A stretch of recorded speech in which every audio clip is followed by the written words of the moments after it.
J'ai piégé mon mari. Vous vous souvenez, j'ai fouillé le téléphone de mon copain et j'avais capté une conversation avec une certaine personne qui s'appelle A. La personne, elle lui disait qu'elle avait hâte de le voir. Bref, regardez les anciennes vidéos si vous voulez le détail. Mais en gros, je lui ai donné rendez-vous à cette personne en me faisant passer pour mon copain. Je me suis pointée à ce rendez-vous et je vous dis même pas comment j'étais stressée. Je me suis cachée en attendant que la personne arrive et vu que le point de rendez-vous c'était au milieu de nulle part, je savais que la prochaine personne qui allait arriver sur les lieux, c'était la bonne personne. J'étais dans le mal, j'avais envie de vomir, j'avais les jambes qui tremblent, je vous jure, j'avais le cœur qui était en train de s'emballer. Je me suis dit, ça y est, dans quelques minutes, je vais me retrouver nez à nez avec la maîtresse de mon mari et je sais pas du tout comment je vais réagir. Est-ce que je vais péter un plomb? Est-ce que je vais pleurer?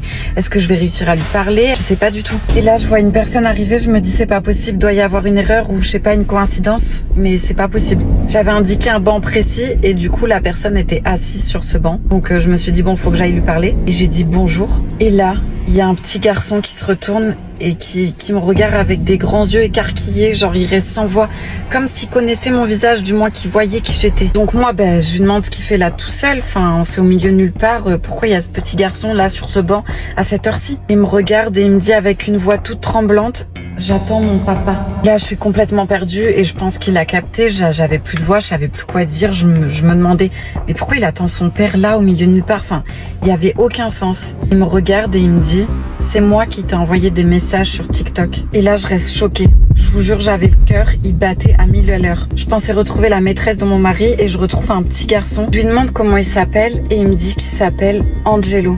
Je comprends alors que Angelo, c'est l'enfant caché de mon mari.